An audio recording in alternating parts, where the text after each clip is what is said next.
Welcome back to the Deep Dive. We are tackling a figure today who, quite frankly, resists classification. He really does. Usually when we pull a profile from the stack, we can slot them into a neat box, politician, artist, academic. But today, Not so simple. we're looking at a man whose life was essentially a series of overlapping contradictions. He's a paradox wrapped in, I don't know, a bespoke three-piece suit. That is a very specific, and I have to say, a pretty accurate image. We're talking about Edward Said, and I want to set the stakes right up front for you. This isn't just a biography of a professor who wrote some interesting books. No, far from it. This is about a man whose life reads like a rejected movie script because it's just too implausible.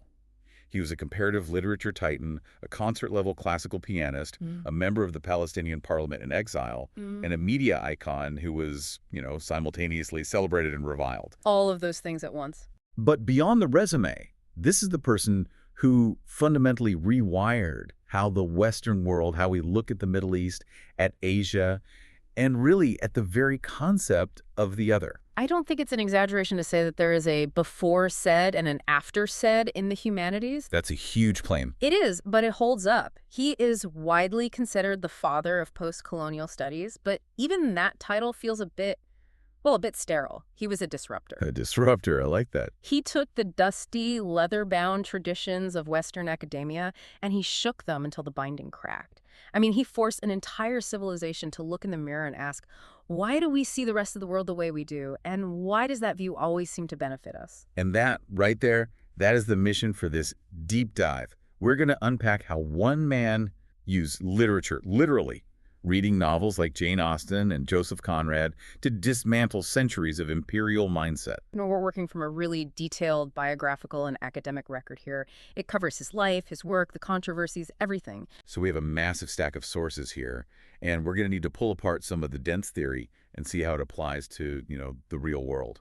And we have to do all of that while navigating his personal narrative, which is defined by this constant, almost aching sense of being out of place. Out of place. That's the title of his memoir, and it's the recurring motif of his entire life, isn't it? It's the key that unlocks everything else. So let's get into the origins of this outsider status, because usually when we talk about intellectual giants, we assume they come from a place of stability, a solid foundation.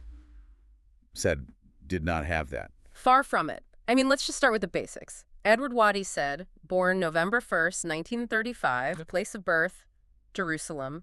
But this is the crucial context. At the time, this was mandatory Palestine under British rule. So not Israel, not Palestine as a state yet, a territory controlled by the British Empire. Precisely. And right away, just look at the name, Edward. Very British. It's the Prince of Wales. It's stiff upper lip. And then Said Fed, unmistakably Arab.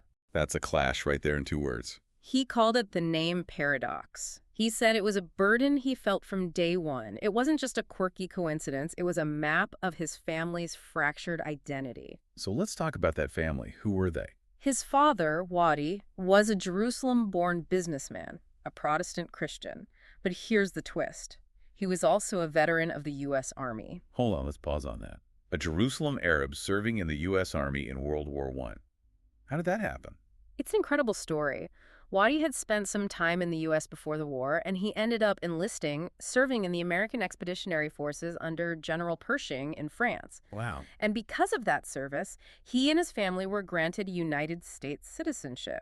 So Edward Said, born in Jerusalem in the 1930s, was a U.S. citizen from birth. He had the blue passport. Which puts him in this incredibly bizarre, privileged, but also really precarious position. Absolutely. Think about it. He's a Palestinian Arab, but he's legally American, living under a British mandate. And his family is Christian, Protestant no less, in a predominantly Muslim region that also has a significant Jewish population.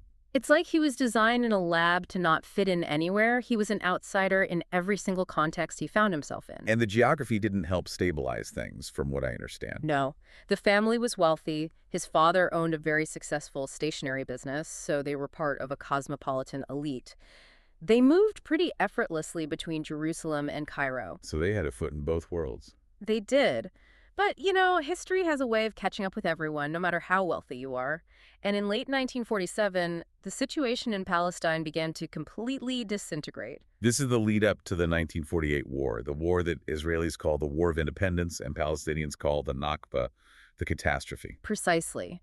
The intercommunal violence in Jerusalem between Arabs and Jews made daily life impossible. Young Edward was attending St. George's School, but it became too dangerous to even get there. So they had to leave. In December 1947, the family left Talbia, which was their affluent neighborhood in Jerusalem, and they relocated fully to their home in Cairo. And I think it's important to clarify here. He didn't leave as a refugee in a tent camp. No, absolutely not. That's a crucial distinction he himself made throughout his life. He left in a car to another comfortable home in Cairo.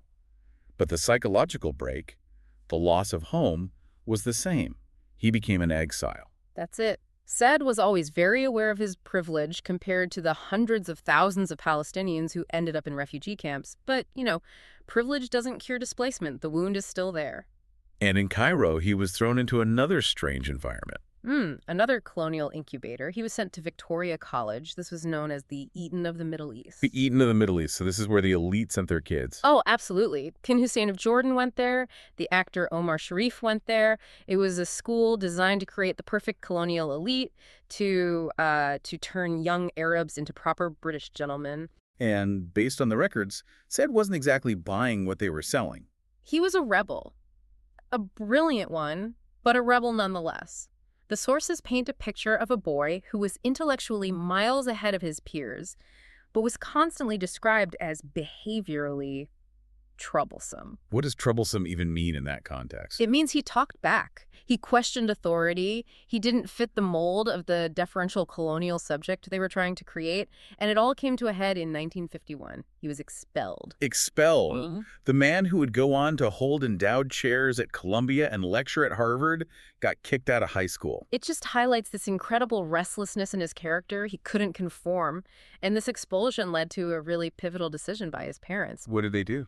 They looked at their brilliant, difficult American citizen son, and they decided that there was simply no future for him in the Middle East. The old world was crumbling, so they sent him away. To the United States, to Massachusetts of all places. Northfield Mount Hermon, an elite private boarding school. Imagine the whiplash. He goes from the chaotic, vibrant, colonial, but still Arab streets of Cairo to the austere, cold, puritanical quiet of rural Massachusetts in the 1950s. Talk about culture shock. It must have been brutal. It was more than shock. He described it as profound isolation. He later reflected that his parents sent him away because the prospects for what he called deracinated people, uprooted people like them, were so uncertain in the new Middle East. So they were trying to save him, in a way. They were, but in doing so, they completely severed his connection to his culture, to his home. He spent his teenage years as this lonely Arab boy in America, constantly trying to prove he was smart enough to belong, while everyone just looked at him as a curiosity. But isn't that the classic immigrant story in some ways? You have to work twice as hard to get half as far. It is, and he absolutely did. He channeled all that alienation, all that feeling of being an outsider into pure academic achievement. He was either valedictorian or salutatorian. The records vary slightly, but he was at the very top of his class. And that academic success was his ticket. It was his ticket to the Ivy League. He went to Princeton for his BA, graduated in 1957. Then he went on to Harvard for his master's and his PhD. Now, what's interesting to me is his academic focus during this time. He wasn't writing about the Middle East. He wasn't writing about Palestine. No, not at all. He was diving headfirst into the Western literary canon. His senior thesis at Princeton was on Andre Gide and Graham Greene.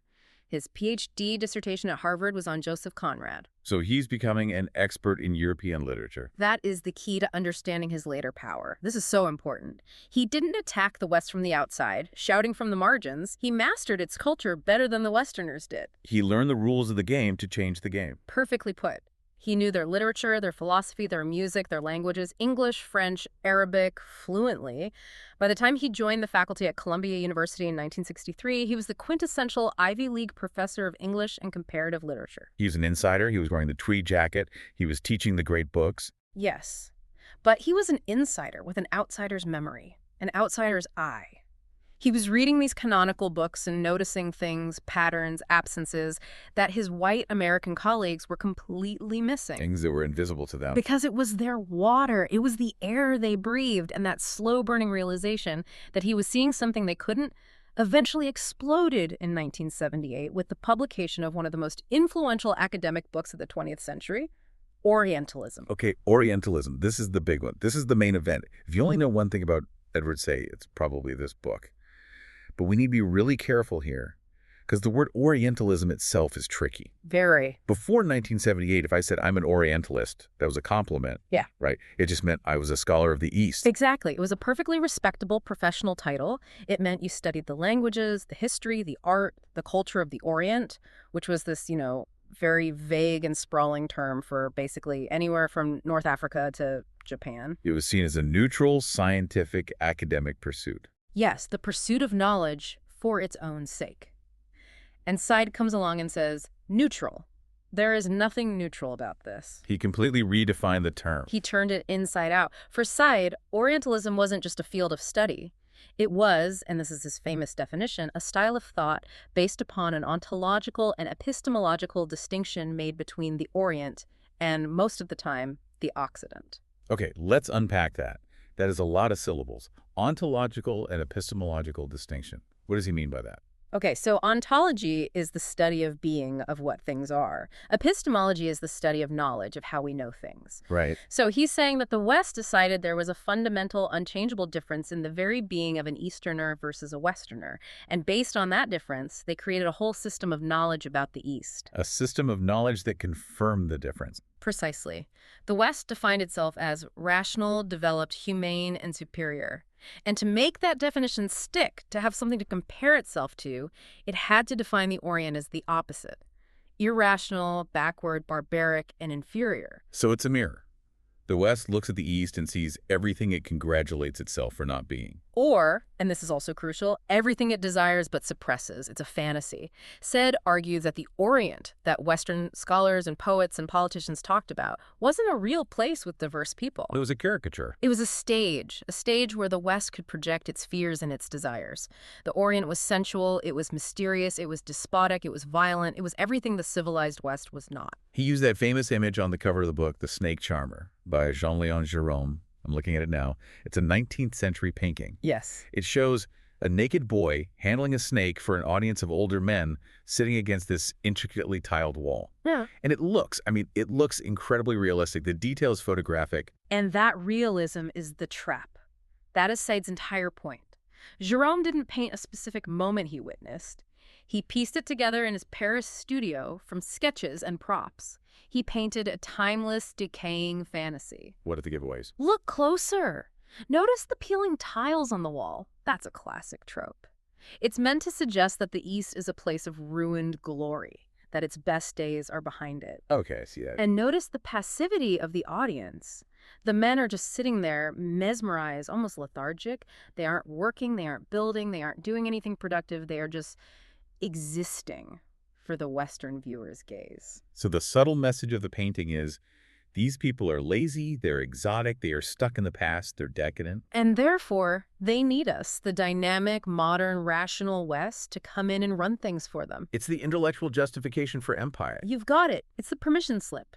You don't conquer people because you want their land or their oil. That sounds greedy. You conquer them because they are incapable of governing themselves. You're doing it for their own good. It's the white man's burden. It is the very definition of the white man's burden. And Said he traced this way of thinking back way further than 19th century French painters. He went all the way back to ancient Greece. To Aeschylus. To Aeschylus and his play The Persians from 472 BCE. Wow. Okay, so that's one of the oldest plays we have. It's about the Greco-Persian Wars. Right. And in that play, which is written by a Greek for a Greek audience, how are the Persians depicted? They're emotional, they're despotic, they're grieving, they're doomed. And the Greeks, they're rational, they're democratic, they're victorious. The heroes and the villains. The binary is established right there at the dawn of Western literature. Us versus them. And Said argues that this binary is part of the deep DNA of Western culture. But hold on a second. Isn't that just how cultures work? I mean, the Greeks thought everyone who wasn't Greek was a barbarian. The Romans did too. The Chinese thought they were the Middle Kingdom and everyone else was peripheral. Why is Orientalism different from just, standard issue xenophobia? That is a very sharp and important question, and it's one that Said anticipated. The difference, he argues, is power. Power. Modern Orientalism isn't just prejudice. It's prejudice backed by the most powerful military and economic machine in human history. It's the intimate relationship between knowledge and power. a concept he borrowed heavily from the French philosopher Michel Foucault. Okay, so unpack that for me. Knowledge and power. It means that the people with the guns and the ships get to write the textbooks. The British didn't just conquer India with soldiers, they conquered it with cartographers, with linguists, with archaeologists, with administrators who studied and classified and categorized every aspect of Indian life. They created a version of India that served their own interests. Exactly. Because the West had the power, their version of the story became the truth with a capital T. The Orientalist, the scholar or the colonial officer or the novelist, claimed to know the Orient better than the Orientals knew themselves. There is a famous quote from Karl Marx that Said uses to illustrate this. Marx, talking about French peasants, wrote, "They cannot represent themselves. They must be represented." Wow. Said took that and applied it to the colonial world. The West appointed itself the voice, the mind, and the will of the East. The colonial subaltern, as later theorists would call them, was viewed as incapable of speaking for themselves. This must have gone over like a lead balloon with the actual Orientalists at the time. To put it mildly. I mean, you can just imagine, you spent your entire life studying Arabic grammar at Oxford, and this young, charismatic guy from Colombia tells you that your entire career is just a footnote to racist imperialism. The backlash was nuclear. This wasn't a polite academic disagreement over sherry. This was a street brawl. And who was the main opponent in the other corner? The main opponent, the undisputed heavyweight champion of traditional Orientalism, was Bernard Lewis. Bernard Lewis, the Princeton professor, the doyen of Middle Eastern studies for decades. He was the expert whom governments in Washington and London called when they wanted to understand why Muslims are angry. He represented everything Said was attacking. So what was Lewis's defense? How did he push back? Lewis's primary argument was that Said was politicizing scholarship. He accused Said of ignoring the genuine, often painstaking contributions of Western scholars who had deciphered ancient languages, preserved historical texts, and, in his view, objectively studied Eastern cultures. So Lewis is saying, I deal in facts, you deal in ideology. That was the line. He accused Said of a kind of intellectual vandalism, of ignoring the specific findings of Orientalists in favor of a sweeping, politically motivated condemnation of the entire field.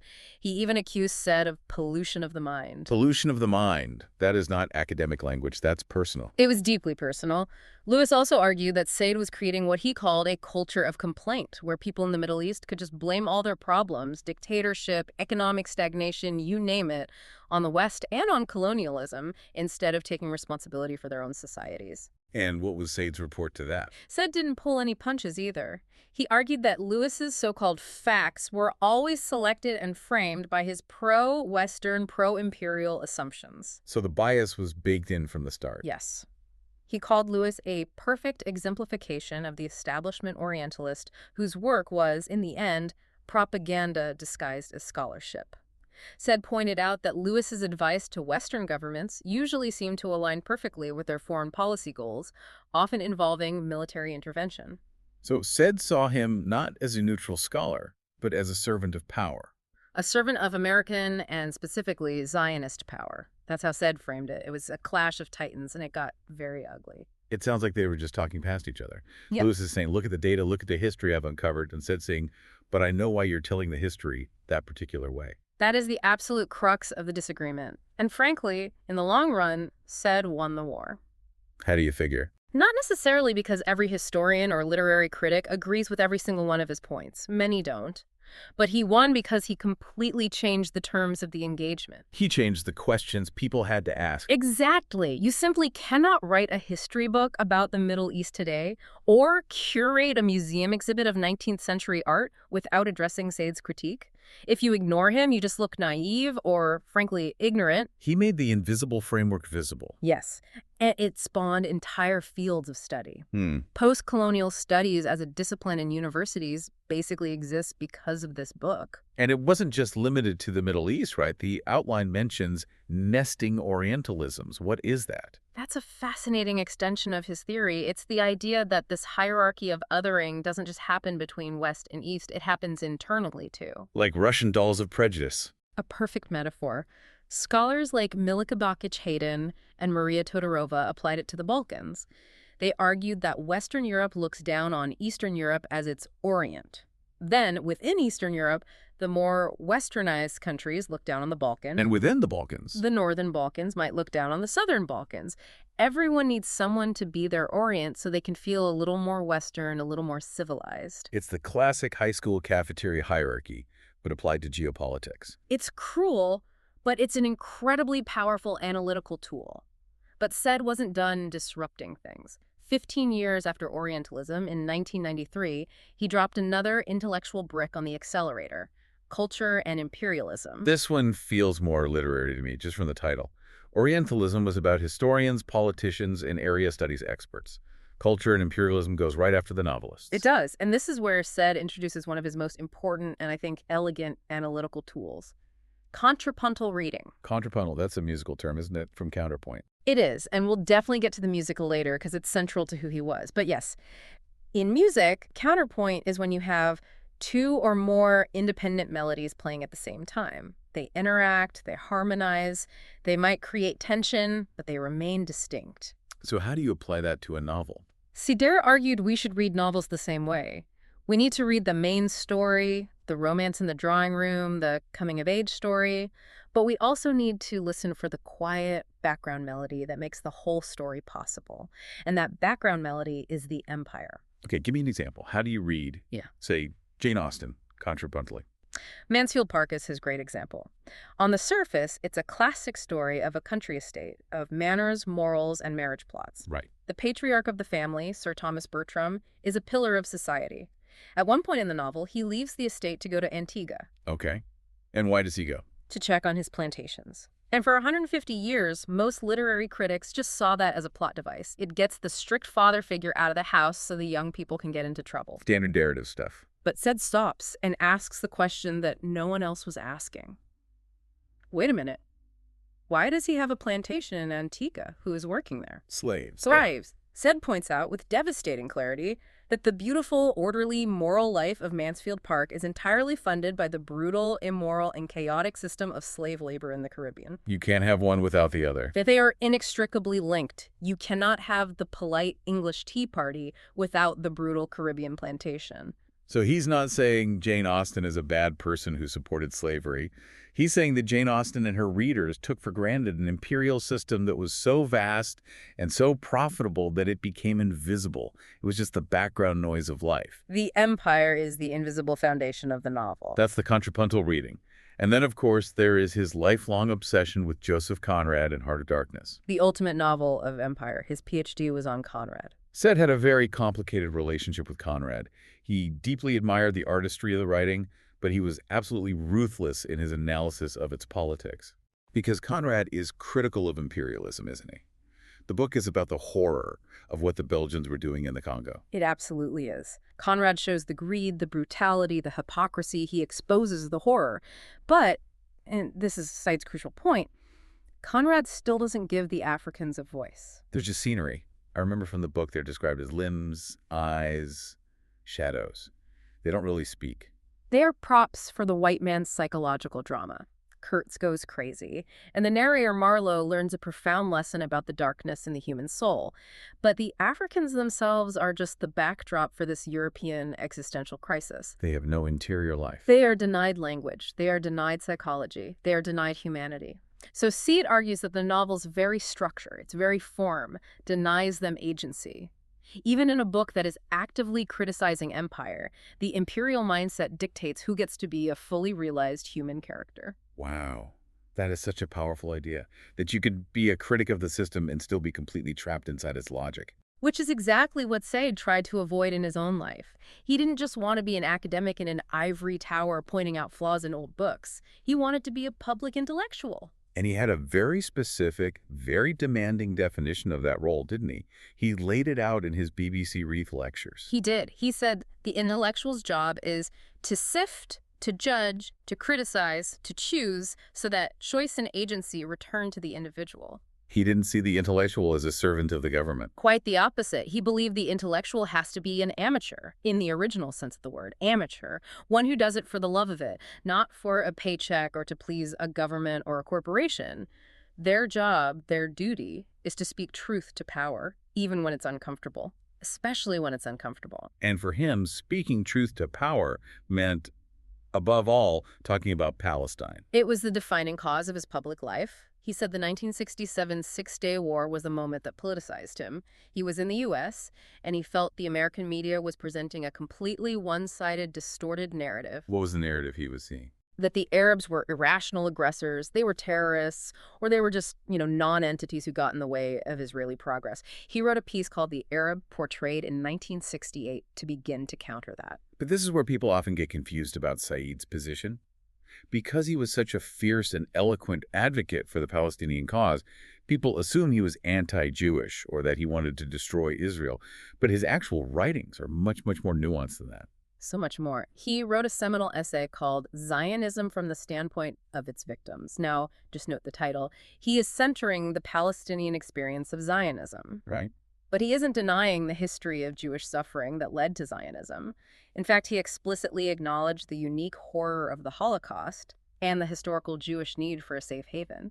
He never disputed that. He even said in a 2003 lecture, very late in his life, that by any standard, Israeli Jews have a valid claim to the land based on their long history. He did. He was one of the few Palestinian intellectuals of his generation willing to say that publicly.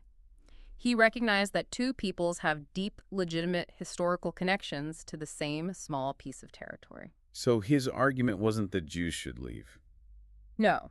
His argument was that a Jewish claim to the land, however valid, cannot be used to cancel out or erase the Palestinian claim. He rejected what he called religious Zionism, or any fundamentalism that said, God gave this land only to us, so you have to leave. He famously called it a conflict between two communities of suffering. Yes. And because he held this incredibly complex and, frankly, difficult view, passionately supporting Palestinian rights but also acknowledging Jewish history and trauma, he managed to anger hardliners on both sides of the conflict. But his biggest political breakup was not with his opponents. It was with his own people's leadership. It was, specifically with Yasser Arafat and the PLO. And said he was a major figure in that world for a long time. A huge figure. He was a member of the Palestinian National Council, their parliament in exile, from 1977 to 1991. He helped draft the 1988 Palestinian Declaration of Independence. He was a major player. But then came 1993. The Oslo Accord. The Oslo Accord. I remember the photos. Bill Clinton on the White House lawn with Yasser Arafat and the Israeli Prime Minister Yitzhak Rabin. They shook hands. The world thought, finally, this is it. Peace. The world popped the champagne. Leaders got Nobel Peace Prizes. And Edward Said resigned from the PNC. Why? Why walk away at what seemed like the moment of victory? Because he didn't see it as a victory, he saw it as a capitulation. While everyone else was watching the ceremony, he was doing what he always did. He was doing a close reading of the text. He read the actual documents. He read the fine print. Yeah. And he saw the details that everyone else missed. Right. He argued that Arafat was getting a few ceremonial titles and control over, garbage collection in the West Bank, while Israel retained total control of the borders, the water, the airspace, and, crucially, security. He called it a Palestinian Versailles, a surrender treaty. Yes. He was particularly furious about the issue of the right of return. The right of Palestinian refugees from the 1948 war to return to their homes. Homes like his own family's in Jerusalem. He felt that Arafat had completely abandoned the refugees and the diaspora in exchange for a limited form of self-rule for those in the territories. He predicted, with what turned out to be chilling accuracy, that the accords would not lead to a sovereign state, but to a permanent occupation disguised as autonomy. And Arafat and the new Palestinian Authority did not take that criticism well. Not at all. In 1995, the Palestinian Authority officially banned Edward Said's books in the West Bank and Gaza. That is the ultimate bitter irony.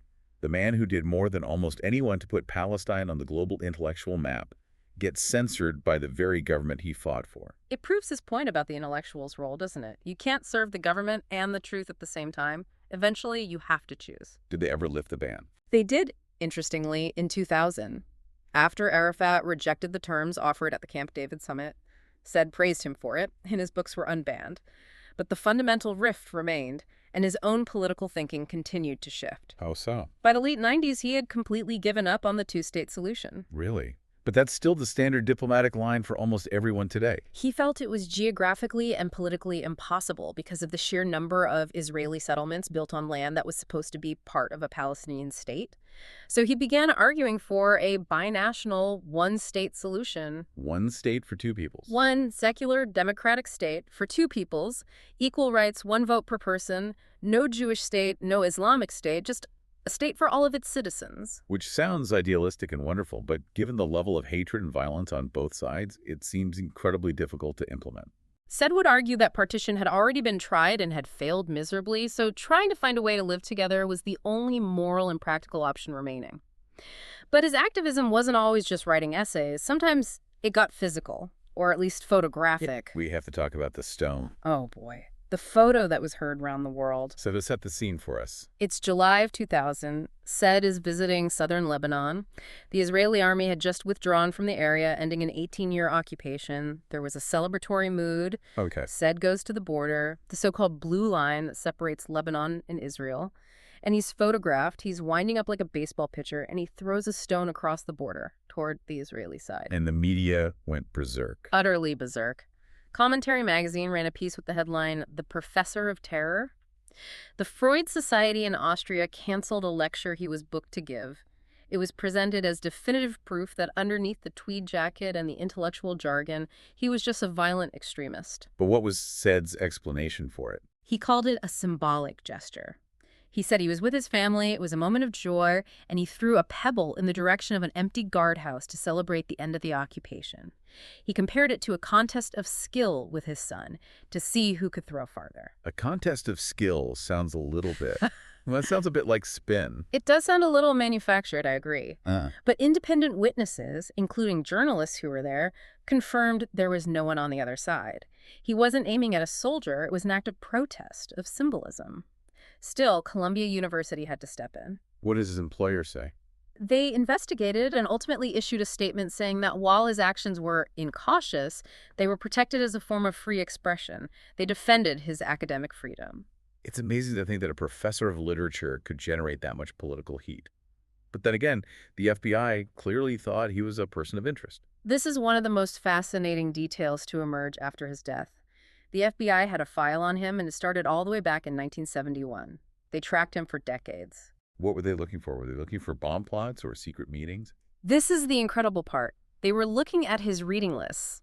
The declassified files show that FBI agents were actually reading his books and articles, reading Orientalism and writing reports, trying to decipher if his theories on narrative and imperialism constituted a threat to U.S. national security. That is absolutely wild. You have G-men in Hoover's FBI trying to parse post-structuralist theory to find the treason. It sounds absurd, but in a strange way, it completely validates Said's whole thesis.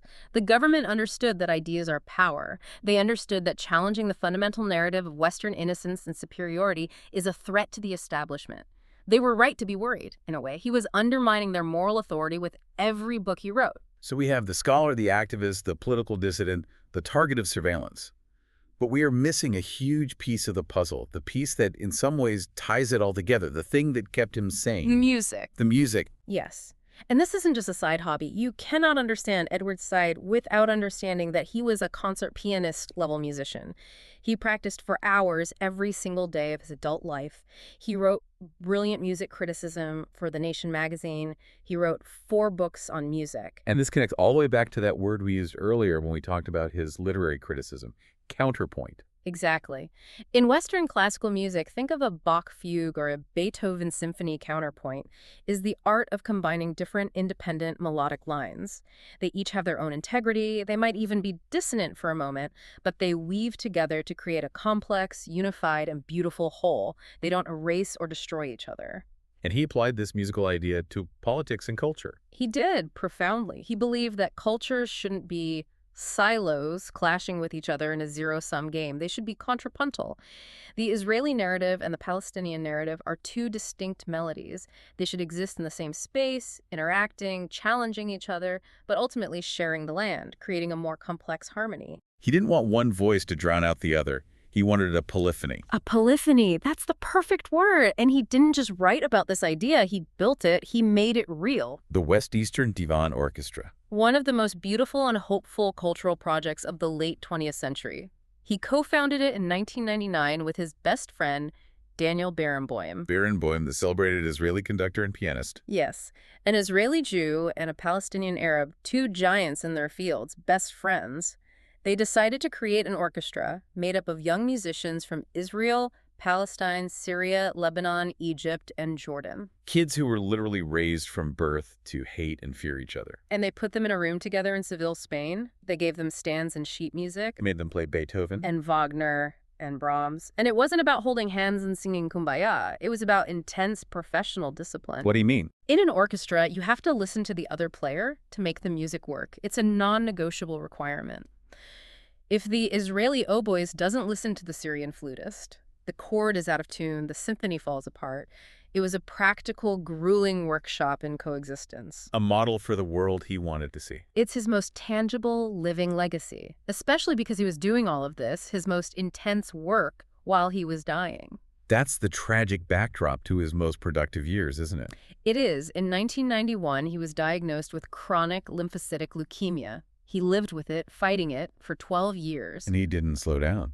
He sped up, he felt the deadline, he wrote his beautiful, haunting memoir, Out of Place, while he was undergoing chemotherapy treatments. He was writing scathing critiques of the U.S. invasion of Iraq in 2003 from his hospital bed.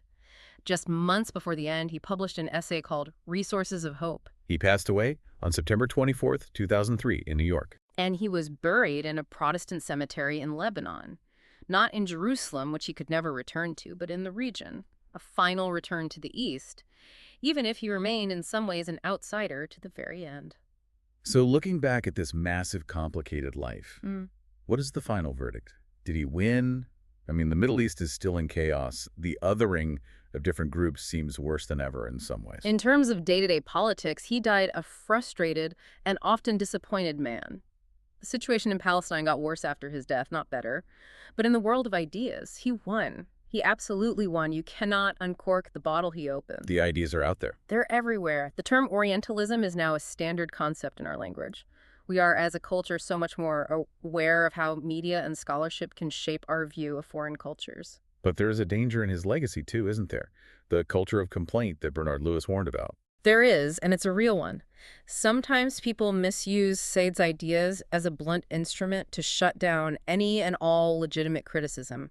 They scream Orientalism anytime a Westerner criticizes a non-Western government or culture. Which Said himself would have hated. He would have despised it.